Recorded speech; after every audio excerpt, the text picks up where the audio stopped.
Hey everybody, welcome back to the channel. It's Doug here, and we're getting ready to play the second episode of a prototype game, which I'm going to pronounce correctly this time. It's Machina Arcana. That is awesome, and it is a dungeon crawler meant for 1 to 4 players. And I'm going to make a couple things, but I have one correction and one comment to make before we get started with the actual gameplay. I'll start with the comment. The comment was, I referenced this as a blind playthrough, and most people know, it's a pretty common term, but some of you're not a gamer, you may not know what that means. So I'm going to explain it because I was asked. Blind playthrough means that I have read the rules, maybe even checked out some of those cheat sheets like I have for the game. But what I have not, and I maybe even watched a video, but what I have not done is play the game, meaning a blind playthrough. I haven't actually played. So like a lot of the games sometimes you'll see on my channel, like Darkest Night, I've played so much, even though I still make a few mistakes on it, I know the rules pretty well. With these games, with newer games, what I try to do is play it in such a way where it would be like your experience, like your first experience, which means I'm going to make some mistakes, I'm going to do some crazy nonsense. It's going to be all just crazy talk. That's the way it's going to be. So that's what that means. And then the last one is I had one small, very small correction from the last turn that I caught. I was really thrilled for myself because no one had to catch it for me. But when our guy Hank here took that chest, he's supposed to get yeah, I'm blanking out on the terms. Oh my gosh, don't do that to me, Doug. Don't blank on the terms. In essence. So I just want to make sure to understand that he's got an essence limit of 4, but he's going to do that right there, because that is one of the ways we actually end the current chapter, is by exploring enough stuff to get enough essence to activate a certain to bring light to the room, to the area, and that sort of thing. So we're gonna have to do that to basically end this first entrance chapter, which is probably the only one I'm going to play. Again, the reason being is because I don't want to ruin the story for you. Now, like some games have been out for a long time, I might, like, if you haven't seen the story by now, I'm sorry. I'm just going to run through the playthrough. But this is going to be redone in its second edition coming in September to Kickstarter. So I want to make sure that you understand that I don't want to ruin the whole story for you. So that being said, I also want to mention finally that this is a prototype again. I'm going to keep mentioning that in every video so that everybody understands it. Prototype meaning not the final product. Things could change, even though it is a nice looking prototype. And if you probably watched the video without knowing that, you'd probably think it's all done and there's absolutely nothing that would change. But there will be changes. However, I do like what I got. Thanks, guys. So let's get on with it. Let's start our next turn. We're going to decide who we're going to start with, and I already know that that's going to be Kim Richards here because she is going to do something quick. She's got a monster in her face. We need some gear, right? So we need some gear. So we're going to use, she happens to be next to a workbench. So she's going to use the workbench and see what we can get here. So let's take a look at that. If you remember, both of the characters have a level of stamina that's important. They both these characters have 6 stamina to spend during a turn. So we're going to actually start to spend that stamina by first using the workbench. And now the workbench is a little different in the new rule book compared to the old rules. So we're going to take a look at that real quick just to make sure we don't screw it up. But I know we're going to draw, I think, 4 treasures. Yeah, operate a workbench. Oh, see, now it has changed. It used to be 4 treasures. We're going to draw the 3 top item cards from any item deck, and you can choose the same one multiple times. That's pretty cool. We're going to swap any drawn cards with the items in your inventory. So automatically we get to equip and unequip them as part of the operation of the workbench according to the rules. And then we're going to choose 1 card to keep or give to an adjacent player, and then we're going to destroy any of the remaining cards. So that's pretty neat. Now what we need for her is we need a weapon, and I really would have liked the gun that was destroyed, but that's not going to work. So I think her first activation, we are going to use the workbench, which means that she's going to, okay, to the best of my knowledge, activating the workbench still costs 3 stamina, so you're going to reduce her stamina from 6 to 3. That was her first action. Let's get the cards now. 3 cards, huh? Yeah, I think let's take a weapon, because we really need weapons badly. Precision scope.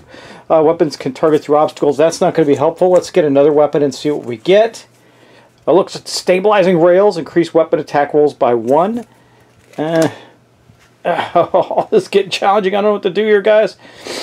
Man, I wish we'd drawn that gun. These are not actually weapons. They're not helpful because she's not very effective at attacking anything yet. There's not much ways for her to kill stuff.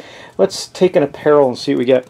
The shredders, well, we talked about those before. We shuffled it, but they came back. Remove all adjacent destroyed door tokens. It does give her an extra armor. And so, I guess we will destroy these two as no bueno. And we will equip that because we do get to do that. That does give her an extra point of armor. And then we're going to use the next 3 stamina of hers to run away. I didn't see anything that suggests that she can't run away from this monster. So we're going to go, unfortunately she's not going very far. She's going to go 1, 2, 3 to there. That gets her at least away from the monster because maybe, I don't know, we're not having good luck with this gear right now. We need more gear. I might have to...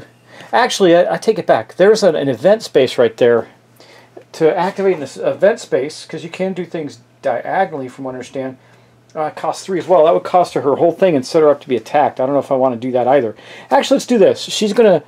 1, 2, 3. She's going to head away. If the thing follows her, then our other guy can move and attack the Migo, or get in its face or something, our bruiser. Because, you know, if we got to get him an equipped hand weapon. That's the only thing that's a real drag here. And I'll put that armor on him. It'll do knockback and give him an extra point of armor, so maybe the creatures won't hit him back. I don't know. All right, well, speaking of that, that's the end of her actions. So we're going to now spend the actions for Hank. And the first thing that we're going to do for Hank is going to equip this.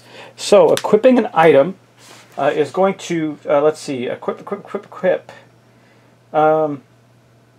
You know, and after a while, things like this will just become second nature. You know, you won't have to actually look it up or anything like that, which is good. But I just want to make sure I'm catching the right thing here. Again, thank you guys for the special sheets that show the different actions and everything. That's really awesome. Very cool, so I just want to make sure that I get it. Pick up an item, drop an item. Okay, I know there's something that tells you to do this. Where is it? Cover an Explorer token, lasting effects. Oh, you know what I also forgot to do, which I need to do right now? Put an Explorer token on the workbench. It'd be gone. And so, let's see. We are going to equip an item. I'm trying to see what the cost of that is. Activate treasure. Explore space. Yeah, we did that already. Explore the map. Activate the workbench. Activate the event space. Well, hold on. I'm not finding it. It's just my crazy head. That's because it's called use inventory. So we did that, and we're going to go down 1, 2, 3 to here. That takes 3 to equip that item, and then he's going to move 1, 2, and 3. He's basically blocking the Migo. So we'll have to see how that ends up for him. He's going to get attacked by the Migo, but he does have a 4 armor, which means that it's highly likely that the Migo won't be able to do much damage to him. At least I hope that's the case. And once he hits him, if he does get hit, if you're hit, it pushes the unit back 1 space, which will cause him to burn stamina to have to move up to get him again. Now remember, the monster has 5 stamina as well, and his attack costs 2. So I think no matter what, he's going to get attacked a couple of times. But he might get pushed back as well, which wouldn't be a terrible, terrible thing. So that was all his actions because we spent all his stuff.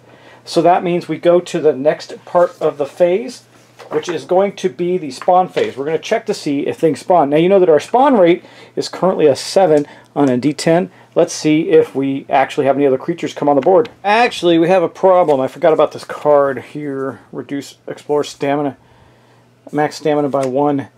So they were actually at 5, not 6, which means this is rough. We're going to have to do that. That means at least he's closer, so he will be the one to get attacked, but I just want to make that quick correction. Because this is going to go away at the end of this round, but we're not quite at the end of the round yet. We'll destroy this at the end of the round, but we've got to keep going right now. Okay, so now we are going to spawn, so we're going to roll a D10 and see if we spawn a monster. Let's start with, well, it doesn't matter. We'll start with Kim and see what she gets. A 4, we do not spawn a monster for Kim, and then we're going to go to Hank.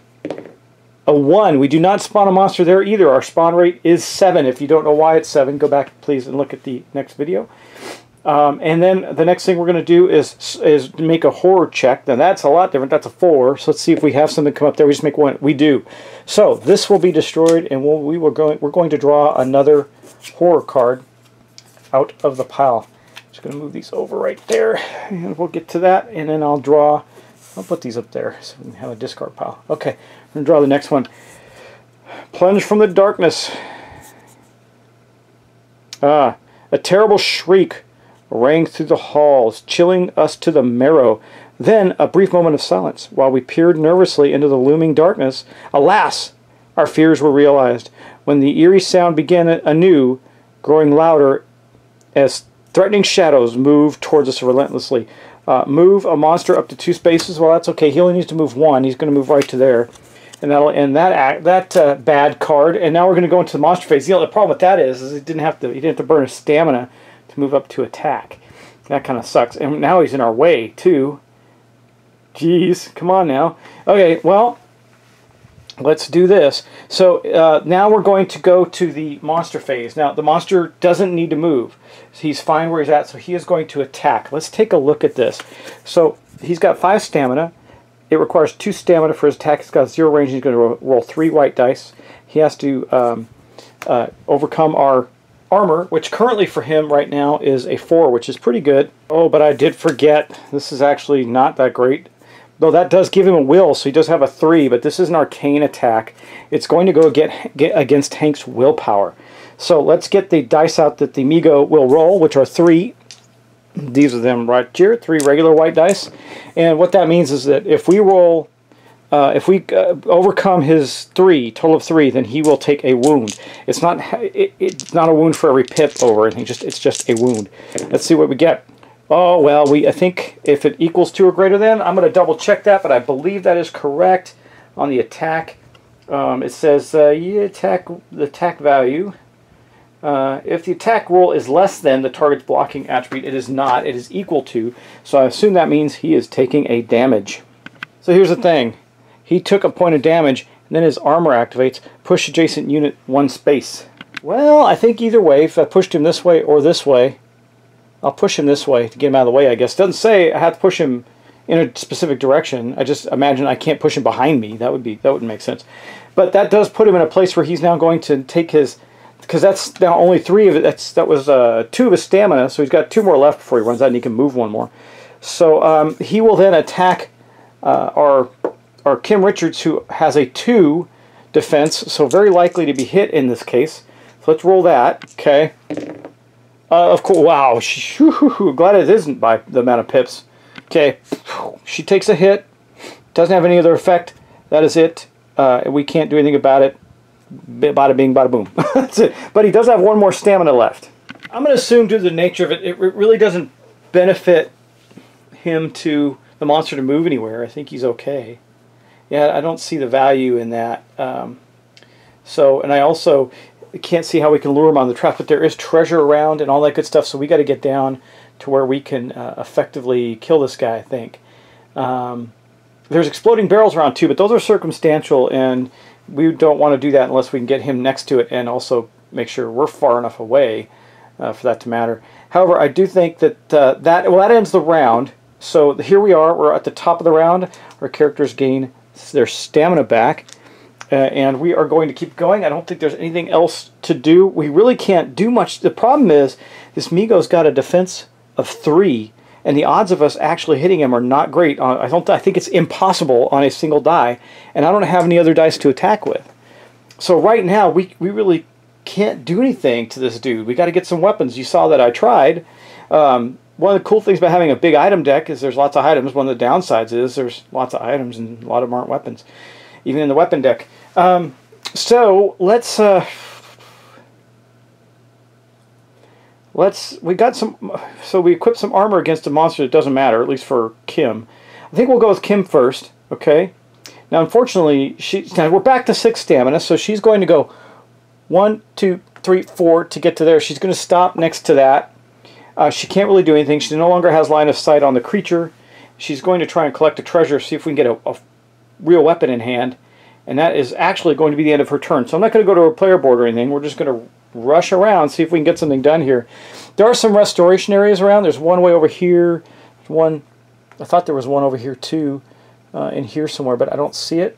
Maybe I'm mistaken. No, there's just the one. They're right there. That's great. That doesn't help us much either because they're by spawn points. But it doesn't matter. We're not dead yet. We're not even close. So what we're going to do with Hank now is he's going to spend 2 of his stamina. 1, 2. I'll mark his board down to get to 4. Then he's going to collect. He's going to activate a that space there, which is going to be an event space. Well, it doesn't say that he cannot explore it adjacently. I wondered if you had to be on top of the event spaces, but I don't think so. So it's going to cost him 3. So right now he's at 4, so he's going to go down to 1 stamina to explore that event space. What that allows us to do, draw our very first event card. It's right here. I'm just going to give it a cut. Boosh. We'll take the very first event card. They're usually good. Okay. Let me see. Fright Lord's Presence. That doesn't sound good. Okay, well, it is. It says, we often ask ourselves how the cult was able to evade the horrors that so rapidly tear and ravage everything in their path. One explanation came to us during an exploration of a camp abandoned by the cultists. We uncovered an odd device which seemed to inhabit the monster's energies upon activation. An elaborate signature upon indicated its owner, Fright Lord. Okay, I'm gonna mess this up. Tel Naharan. There you go. Reduce the monster's max stamina by 1, no lower than 4. So right now it is 4, and that's going to be for when the monster phase comes up. And then we do gain, which is quite helpful, in essence. And then so it doesn't say we place a token on the event spaces, so I'm going to assume we don't, which leaves our guy with 1 movement point left. Might as well make it as hard as we can for the Migo and move 1 to there. We really can't hurt it, man. We got to get some stuff. Yeah, that's going to be rough. Now, if this was a longer campaign scenario and we were running around collecting more equipment, we probably could do better. And it doesn't, so since you don't cover up those event spaces, I guess you can keep going back to them and drawing event cards, but it costs you stamina, so it is what it is. And we're trying to get across that board and use that essence to seal that, or open up, bring light to the world. And then that will end this scenario. Okay, so that's going to be the end of the rounds. The next thing we do is we go to the spawn phase. You know what that looks like. So we're going to take our D10, and we're going to roll first for Kim. Roll 7 or higher. We roll a 1, so no monsters, just that Migo chasing us around. And then Hank, a 9, so we are going to spawn a monster. Okay, well, let's do that. I did actually miss a minor step. I should have reduced that by 1 next turn, but we're back to normal now. And then let's get the deck out. Just give it a quick cut. See what we get, what kind of monster we get. A deep 1. Okay, now this guy, again, he's got 3 armor. We're really not doing well in this area. He's got a ranged attack too. This is really rough for us. He requires 2 stamina. It's got a range of 3 and attack of 3 black dice, which is nastier. When this monster hits, this is really a level 1 monster. It sure is. With a 6, increase the monster threat.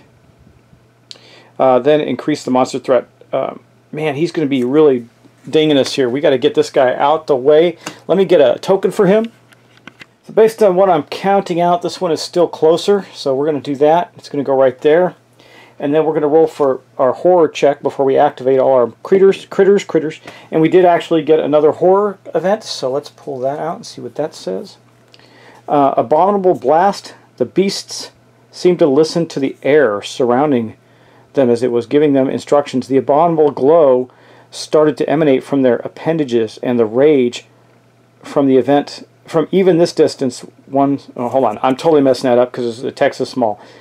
The abominable glow started to emanate from their appendages, and the rage from even the distant ones seemed closer than ever. Attack 3. They have a ranged attack with. Oh, wow, this is a hard game, guys. I don't know if I'm going to make it across the room, much less finish the scenario. Okay, so I guess right now their attacks. He's still not going to be able to get in line of sight of people, I think. That doesn't look like it.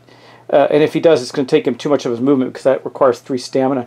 But I would think that even though he's in melee range, the Migo would do this to our guy Hank.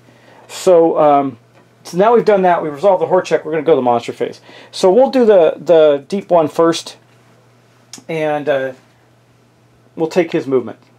First thing we have to do is resolve his enters play ability, which means the monster threat goes up 1. So it actually went up 2 because we did bring in a new monster. Remember, if we get up too high, the monster threat goes up, and we get higher level monsters. That's him right there. It's going up. That's bad. Okay, let's see what he does. Once again, he's got 5 stamina, so he's going to go 1, 2, 3, 4. He really can't do anything after that. Wait, it says do they ignore walls? I think I got to look it up in the monster movement. I believe that they ignore walls. No, it shows him moving around walls. It says monster will always try to first play the active ability, right? But it can't because it had no targeting range from the topmost destroyed horror event. Oh, okay. I guess I should be putting this on the topmost destroyed horror event. So it can't do that. So it goes on to its normal ability. A monster will always prefer a space with fewer obstacles. Yeah, okay. So I guess that's what it would do. It would just move straight over there, and then we're going to not do anything because he doesn't have line of sight. See, he's got a wall in front of him. Doesn't have line of sight on anybody. I got to check adjacency. I think I may be wrong about that. He might actually be able to attack Hank as well. I'm going to double check that and see. And again, guys, if you know the game and you know I'm making any errors, please make sure to tell me. So hold on a second. Okay, it says about moving diagonally. It doesn't say that about attacking. I don't know if he could attack through that wall right there at Hank. So I'm going to say no. Okay, but the Amigo does, and the Amigo is going to use this. When he activates, he's going to use this. It costs 3, so he's going to get this and 1 normal attack against Hank. Well, not really, because Hank's going to, well, he can do this twice. No, he can't. Doesn't have enough. So, well, here's what he's going to do. He's going to roll, unfortunately, was it 3 black dice? No, 2. 2 of these dice against Hank. He could still miss, but it's highly unlikely. Now, remember, the Amigo is, that does not say it's arcane, so I'm going to have to assume that Abominable Blast is a physical attack, meaning that he actually needs a 4. It's a little better, maybe, I don't know, we'll see. But he got a 5, so he does damage Hank again. Hank's down to 3 already. Now, since he damaged Hank and he is adjacent, the armor is going to push him back. This is when you're hit, push adjacent units 1 space. So he's going to push him, and then now he's at 3 stand. He's got 2 left. He cannot do that ranged attack again, and the Amigo can only do a melee attack, so he's going to have to move back up, and he can't get his attack in. So I think that's it. That armor is helping Hank quite a bit, but it's not going to save his butt, that's for sure. So I think I'm going to do one more round, guys, and then we'll call it a day, because I want to know if as I'm getting into the meat of this, if I'm making any mistakes that you guys catch or something. It's a little, I mean, everything's fine. I just want to make sure. I think we're okay, though. Yeah, I think so. So, yeah, let's keep going on that and see what we got happening here. Now, oh, you know what? He has to. No, he still could have moved up 1, and he still could have got there because I remember their stamina is reduced by 1, but it wouldn't have mattered. He could still do that. Okay, well, that is the end of that. So let's go back around, put our folks up back with their stamina. I think we're going to do. We'll use Kim first. She's going to activate that treasure space, which means going to cost her 3 stamina, and she gets an essence, and then we get to draw 2 cards. Now, remember, in this in the new rules, the card types matter. So when you're drawing treasure cards for a gunman, she's going to draw apparel and any other card. So let's first draw the apparel card that she's going to be looking at. It says checkerboard cravat, restore 1 health. I think, but then we get rid of it. It's gone. Well, we'll do that. We'll keep that for now, and then we're going to look at the other one. We're going to try and get a weapon. Stabilizing cogs. Where are we going to get a weapon? Increase weapon attack rolls by 1. Now, she does technically have a weapon, but only does one attack die. So I think this will that affect? I think it will, right? It'll affect her current weapon. No, I don't think so, because he's supposed to be attached to another weapon. I don't know. It just seems not cool. Like I cannot get a weapon to save my behind. I guess she'll keep the checkerboard cravat and put that in her inventory. It is a consumable, apparently, right? No, well, I guess it is. I know it's equipable, and it does add another mental defense to her. That's pretty good. It's an apparel item, so she'd wear it on herself. And then I guess if she uses it to restore a health, it's destroyed. So, okay, that's what she got out of there. We're going to take a token, which I happen to have right here, and we're going to cover that up. And she's still got 3 stamina left, so she's going to go 1, 2, 3. Maybe we can 3. She'll move to here, and maybe we can get away enough to blow up that barrel on those guys and kill them. I don't know. I think we're gonna have a really hard time killing these dudes. We're not getting the stuff we need to do that. All we can do is run away. Okay, that puts her at 0. So now we're gonna go with Hank. The good news is these monsters aren't gonna be able to move far enough because the Abominable Blast is probably gonna go away. All right, so Hank is going to go 1, 2, 3, 4, 5. He's going to move there around the corner and get out of the way of the enemies. He's booking it. Even though he's a bruiser, I just don't see how we can kill those guys. We have no way to kill them. So we're just running away until we can find some way to get them. That's rough, guys. Wow. Okay, so next up we have the spawn phase. Remember, we're back to 7 now, so we're going to roll and see if we spawn any monsters. First we'll do Kim. We roll a 2, no, and Hank, roll 4. So no monster spawn. That means I reduced the monster spawn rate to 6 right now, but it'll only go back up to 7 total. Okay, and then we're going to roll for a horror check. I hope we actually change this card out. I don't like this card at all. And it is a 3. We actually did not. That's pretty bad, isn't it? All right, well, that's okay. I guess this stays in effect until it's destroyed, and we haven't got a new event activated yet. I believe that's how it works. I'm going to double check that too, but anyway, it doesn't matter for the moment. So we're going to go back around, but we're going to end we're going to continue with the end of our turn. We just did the monster spawn phase. We did the horror phase. There was no horror event that happened, and then the monster phase. So I guess the Amigo will go first. He'll go 1, 2, 3, 4, 5.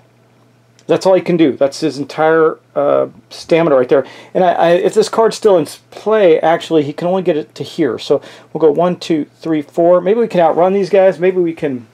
Maybe what Kim could do is back up to here and wait till they get to there and blow them up. I don't know. It's kind of concerning. I'm not sure how we're going to pull this off. Right now we're just in a mad dash to get away from these critters, and they're pretty tough. Yeah, so we're being chased down, guys, chased down, and we need some weapons. We're not getting them, so I don't know how it's going to work for us. And then we're going to be moving forward toward another spawn point, and it's at 6 right now. I think we're in trouble. I think we are. But anyway, guys, I hope you're enjoying this playthrough. We've probably got one more full episode, maybe 2, before we end up. Well, no, we might have more than that. We'll see how it goes. But pretty cool. I like the mechanics. This game seems really hard, guys. I don't know if that's. I think that's intended, which usually with cooperative games it is intended. So anyway, we're going to enjoy this and keep going and see how it plays out. I'm having fun with it. I hope you are too. This is again Machina Arcana. It's awesome. I like dungeon crawlers anyway. There are a lot of dungeon crawlers on the market. I like ones that have a little bit of a twist on them. This one definitely does, with some of the way the items work and the monsters work and everything. So that's cool. And we'll keep playing. So enjoy, and remember this is a prototype, and I'll talk to you in the next episode. Take care.